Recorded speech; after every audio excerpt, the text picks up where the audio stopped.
tragedy. Please don't take off my mask, revealing dark.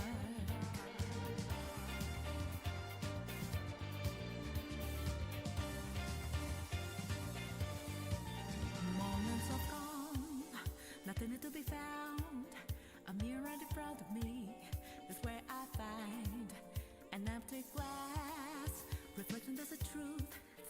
It's every what's to be told. I need the mask. I'm a shapeshifter, apples masquerade, hiding both face and mind, afraid for you to draw. I'm a shapeshifter, chained up to my core.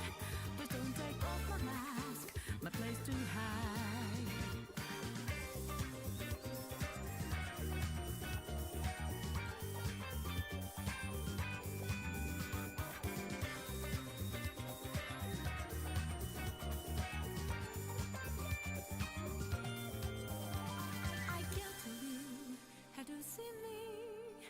Just a case of once, there's nothing inside.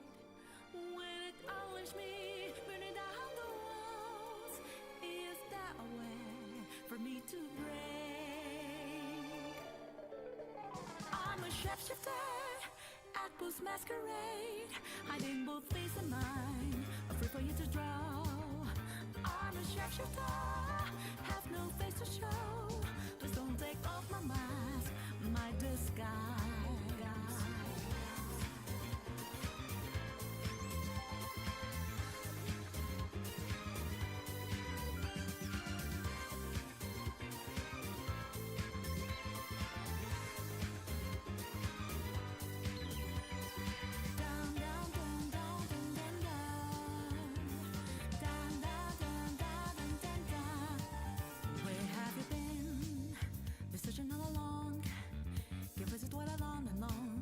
Without a clue, without a sign, without a grasping yet, the real question to be asked, where have I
All right.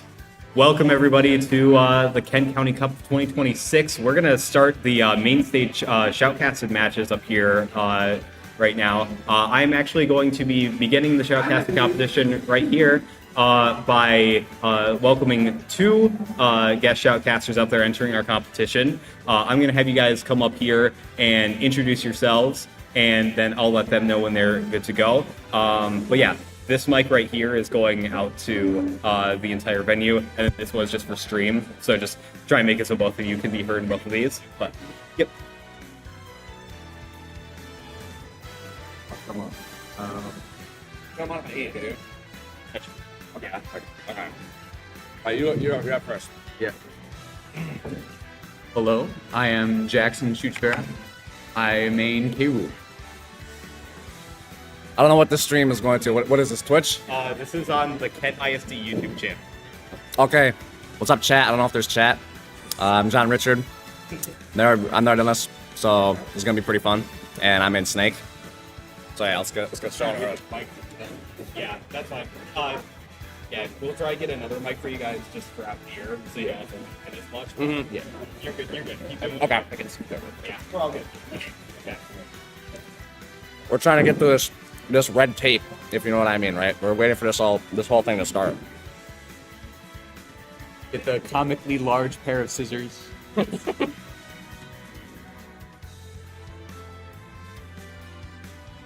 do you have up first? Who are they? Laura and John, you have names to be right up here. Okay.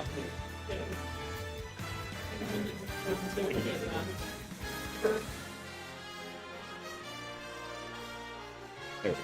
That's nice. Yeah.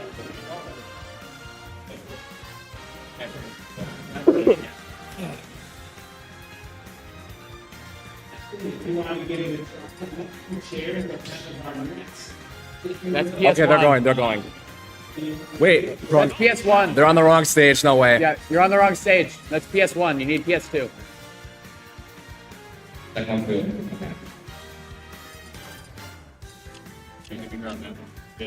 Yeah.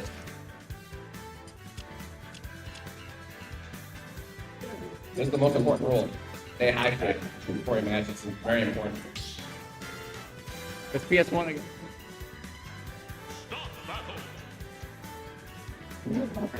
Are they on PS1? Yeah. What do we talk about? What do we yell at? Go over there and remember. I'm just gonna ask. Yeah. They're on the wrong stage.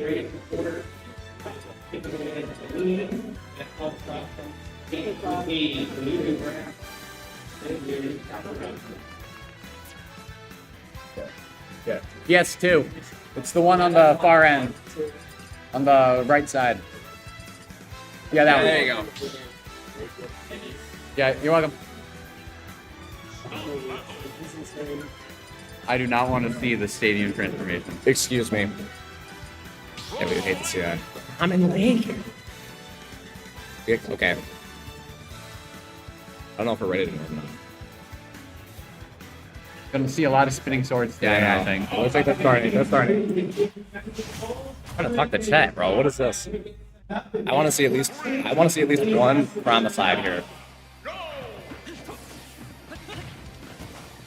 See if they got combos. I don't know.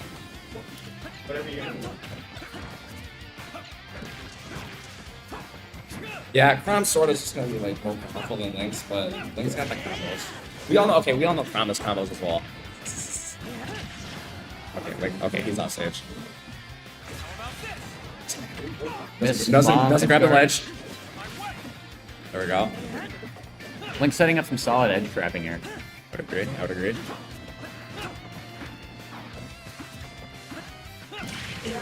Okay, got it. Counter again. He's off stage, okay. Yeah, Link is really shutting him out right now. Chrom needs to get in there, find an opening. Yeah, he's got the percent lead. Ring. It seems like I'm just kind of struggling to get in. Should we both be this? Okay, we're talking over there now. Yeah. It doesn't matter. That's like the whole point. Forward smash to get the first stock off.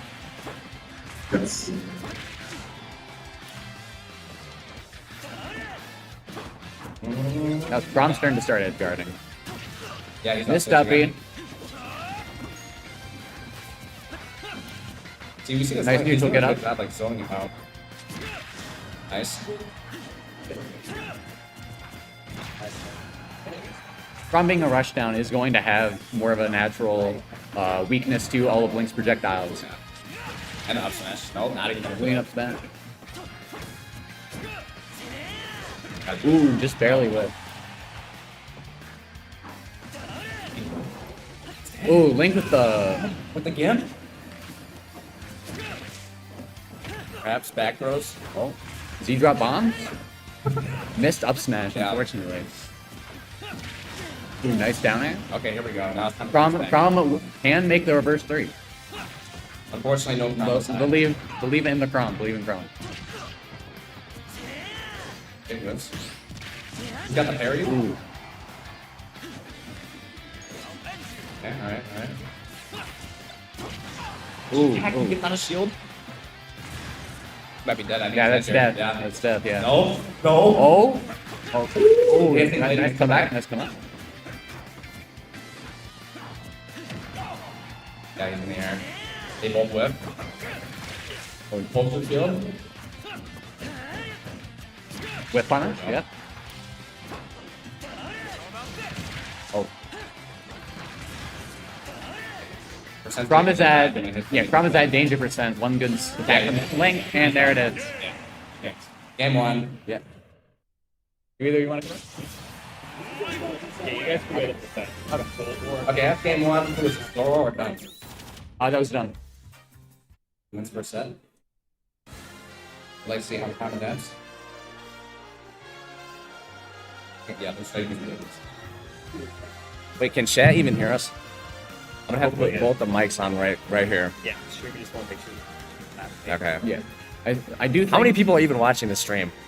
Oh. Okay, this is just for the We history hope, we books. hope. Off to a small battlefield. Basically PS2 again. PS2, Link might it's a better save. Link might get his run back here. Yeah, but Crom needs to find openings, because currently the Link is doing a really good job of shutting him out, keeping him away. Yeah.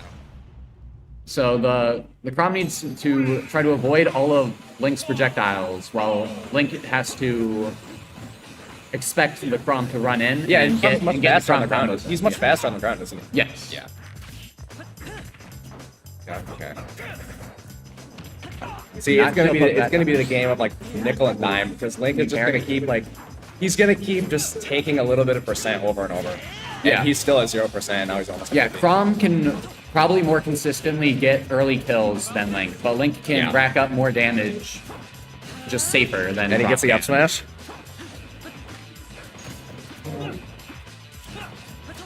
Yeah, he's jumping in. I notice a lot. He gets the back air. This is a pretty bad spot. Oh, boomerang. Okay. Boomerang stopped him from getting punished. Gifts. Oh, Okay. Gets nice the grab. Oh, but then we train back throws now. And the whip. Oh, whip, turnaround grab. He was expecting the roll. Okay, this is actually a Crom goes pretty for the edge this is a guard. big chance for Crom here. And he misses. That's I unfortunate. think that was a buffered air dodge right there. We do hate to see it. Unfortunate. Okay, Link with Oh, the ridiculous whip Nair combo. hitbox. This is okay. They should bring back his melee hitbox where the legs stay. Who's Link's? Link's, yeah, where the legs stay hitbox while he's like What, the flex kick? Yeah, Yeah. Because in melee, when he lowered his legs, the legs still had a hitbox for a long time. It's like not as good as Snake's up tilt though. Yeah, air dodge in. I wonder if you think he's gonna like capitalize off the air dodge in? Because like that could be a pretty big. All right. And he's dead. Okay. First okay, stock. This is good. Already looking more even than the last match. The Crom is figuring out ways around the Link's items. Yeah, we love to see it. Oh, boomerang. He keeps These buffered air dodges Yes, are bro. the bane of this Crom's existence He's right now. yes, bro. The air dodges are not looking good right here. But Oh, but he's getting the this is juggles still right now. possible He's though. pulling it back. Oh, boomerang. Yep, forward air, forward throw. Oh, down no air. tech. No No tech. tech. Oh my god. Yeah, that was a. It's that was over. a Is close- it over? Yes, Yeah, that it's is it. over. That's It's that. over. That's that. Yeah, Link takes it. He takes it 2-0. That's unfortunate. He's I wanted to dumb, see but he's a- also pretty good. I wanted to see a Chromicide, honestly. Yep. Yeah, they're all good. All right. All right. Thank you. You're switching off? Okay. I'm gonna rotate out. You got these right. Thank you.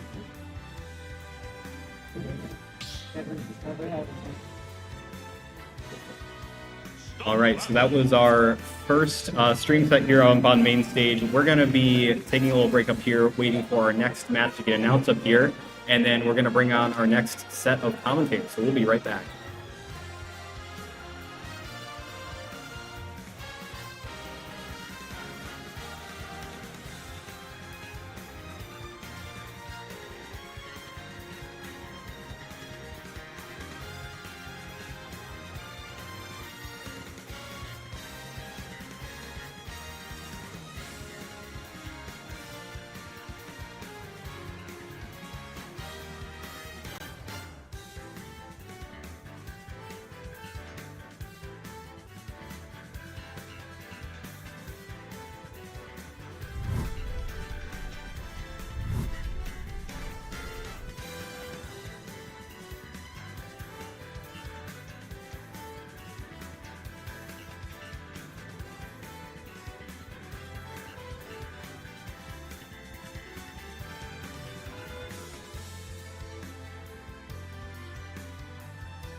This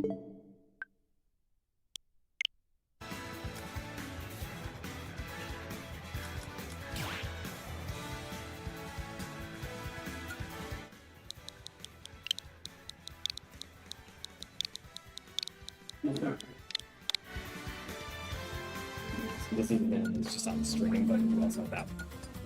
Fingers. Alright. This is the one that I was speaking to. But this is on this is when we're talking and you're good. Alright. We are just getting set up here on main stage. We're setting up some controls here real quick.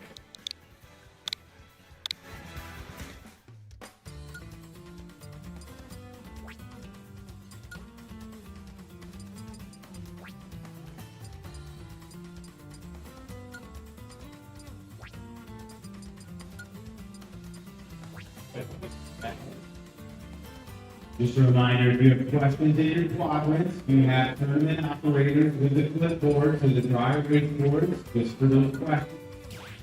Hogan is working hard back there, we got people working hard over here, Christian's up front here as well.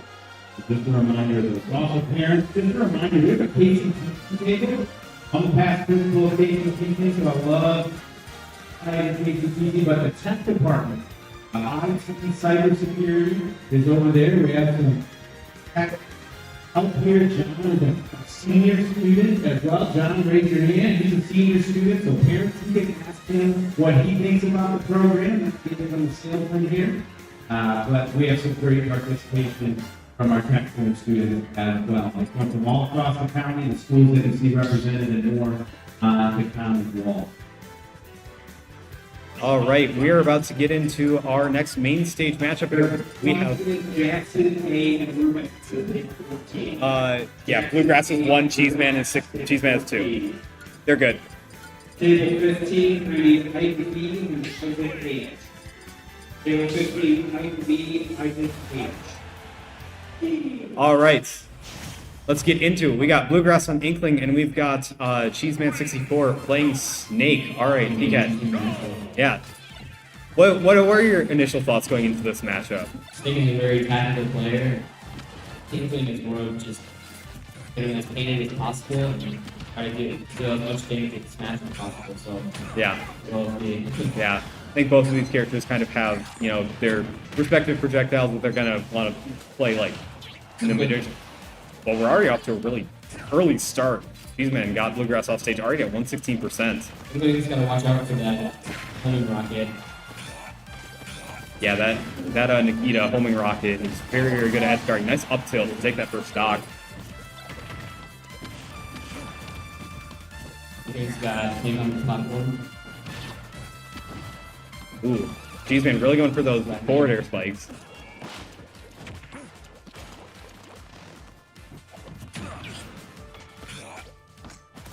I think the only way Inkling is gonna get Snake off the platform is by spiking him. Yeah, Snake has a pretty good up neutral, so and Bluegrass spent some time on the platform trying to get down. Got back to main platform with Snake, but Cheeseman trying to set up at ledge, like throwing that up smash out for the cover the platform, and also have the forward smash from the ledge. But Rick's able to weave around those. Table 16.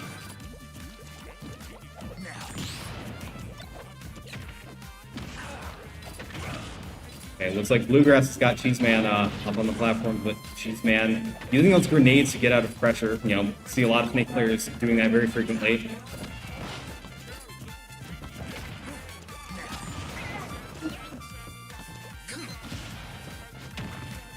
there it is. Yeah, good berry from Bluegrass, but that forward smash to the left is not quite going to kill quite yet. And Snake has to be a little bit more painted for that. Yeah, makes a very heavy character. Yeah. It's going to take more knockback to knock him out. Ooh, nice That was roll read with recovery, the... good recovery, Yeah, but not enough. that was a very good prediction from Cheeseman. Uses the down throw to knock Bluegrass into the knockdown state, and then reads the fact that Bluegrass is going to roll out of that and just chases him with the up tilt. It's all process of elimination, and that's the only thing you can do. Yep. Yeah. If you want, you can keep commentating the full set. Do you want to hop in too? Yeah, I can let you in too. Game 1, chance to finish up 1.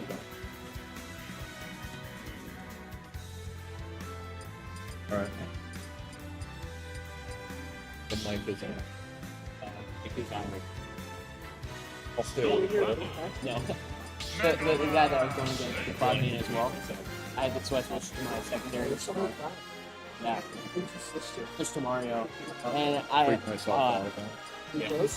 got him like 100% on his last stock, but I just couldn't finish Mario. It's like good job. Right, game 2. Go ahead. Okay. Inkling versus Snake. We grab you to G-Man 64. Round 2.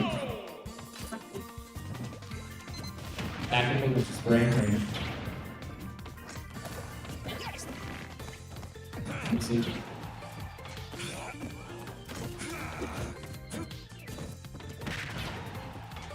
Great hits by Cheeseman. Just like the first game, gotta watch out for that berry. The grass cannot get painted too much. That paintball does a lot of damage on itself. Cheeseman won the first game, but this could still go to Bluegrass.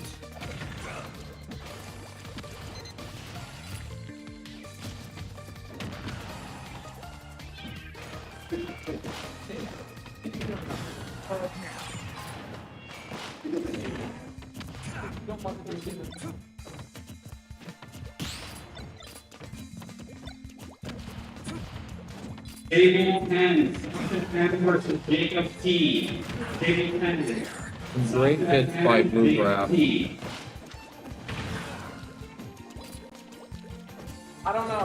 got 169%. They're doing a lot of damage, but let's see if they can finish it off. Cheeseman still hanging in there. One direct hit could end Cheeseman.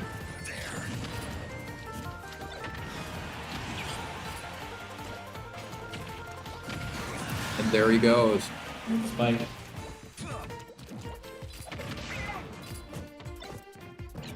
Now you can stop, so Bluegrass. Good shielding. Bluegrass is better. At 90% damage better so far, so it's got a little bit of an advantage. Stocks are even. This is still anybody's game.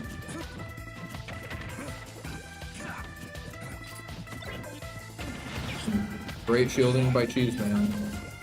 Trying to keep him off the ledge. Ooh. That's nice. Bluegrass down to one stock. Now his job is just to paint Snake and one to pop. Try to get him as slow, then we'll go to top. One good hit could tie it up.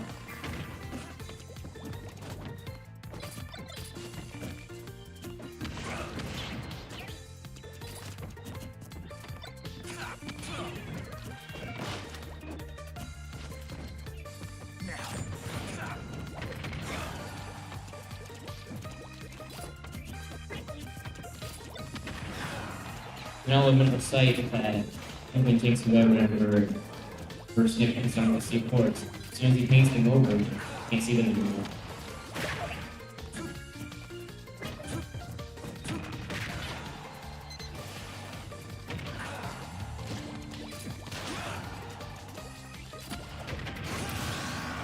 Stocks are even. But Bluegrass is still down 85%.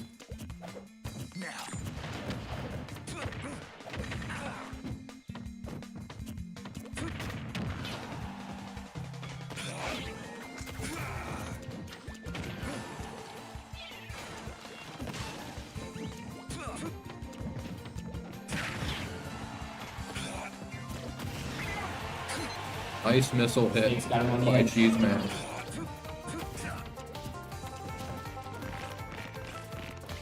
Then, whoa.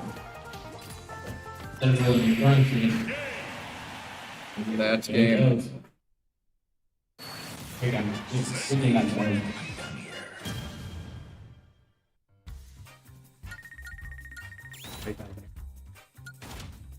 Thanks. Yeah, good job.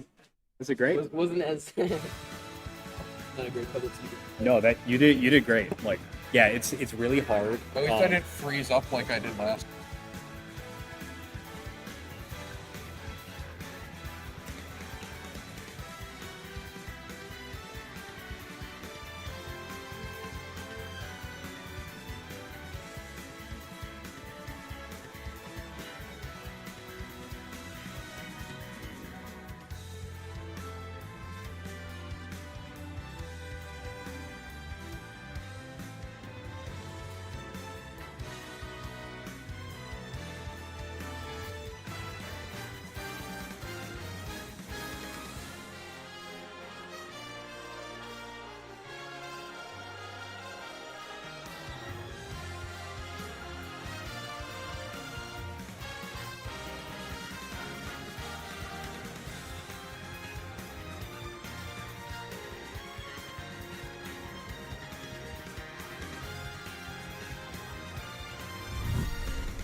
into a break. Whatever you prefer. We are on the second bracket over here. So table 16 through 9 are open right now, okay? Right at 11:30, break up, and go to 1 break, okay? But table 16 or 9 through 16 are all available, all competitors. We're gonna start working on knockout bracket, and after once we'll get into next stage games and then we'll see them. I'll start introducing yourself and we let them know. All right. I am my pair, one of your announcers. I'm Toe Grease. Here we go. My Toe Grease. I'm Howard Stowe. Oh. Thank you so much for that confirmation. Rizzo 55 against Logan 54. Finn 6 up. And with sword versus dog.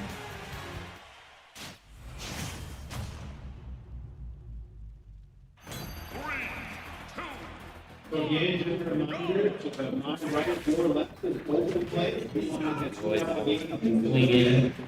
Bell with the grab combo. Rolo. Roy in those up airs. Oh. Almost skipped right there. Barely recovered.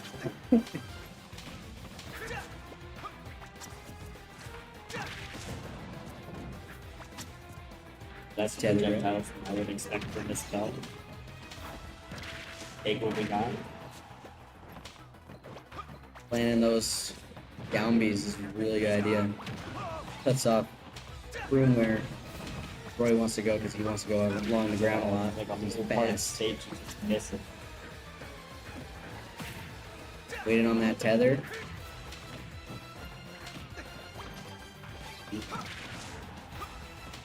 Very high percent. Oh. Whoa. Oh, that On was a stage.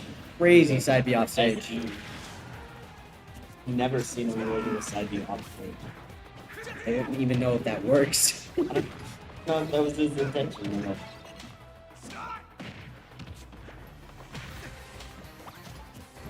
We're not just getting juggled by the Isabel. Trying to find a stock here. Alright, fair. Go in.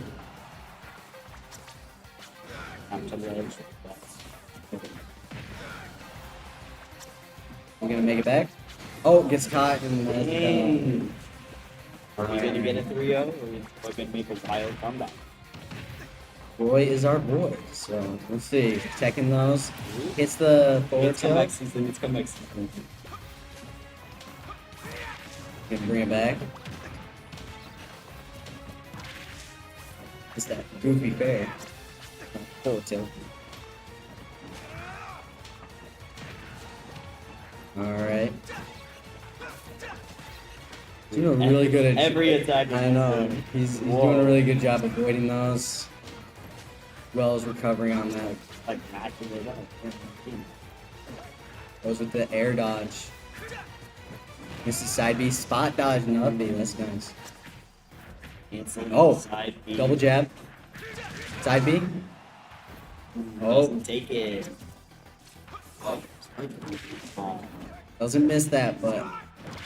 Oh, good DI. Alright, Roy is coming back. Isabel trying to land something to kill. It's up air. Hit that down B. Oh, yep. Isabel takes that. Takes it. Good game. I really like how the Isabel made really good use of that tether. As well as just like the side B in general. Because getting Roy off stage is really big. Combos going back and forth wild. I know, Roy almost made a crazy comeback there.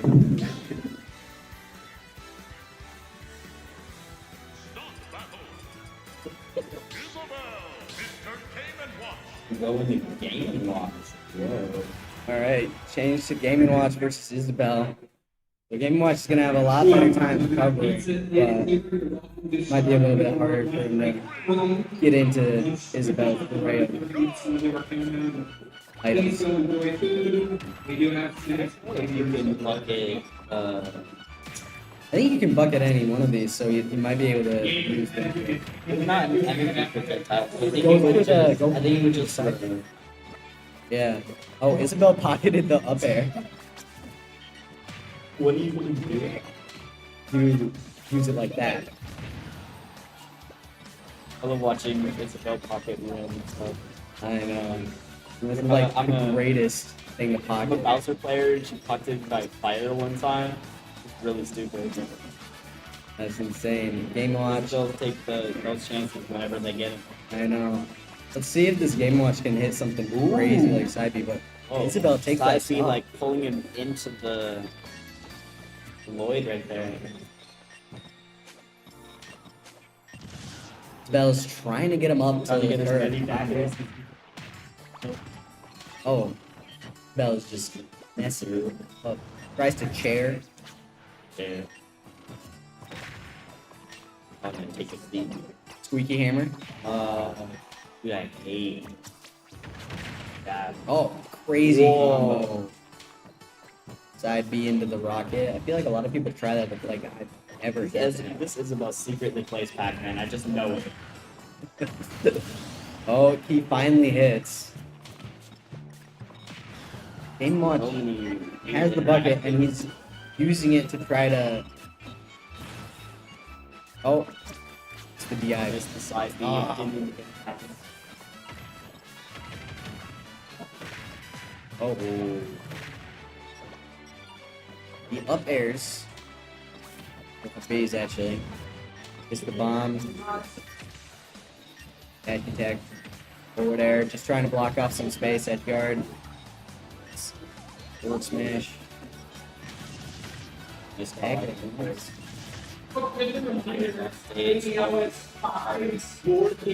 Oh, just missing barely.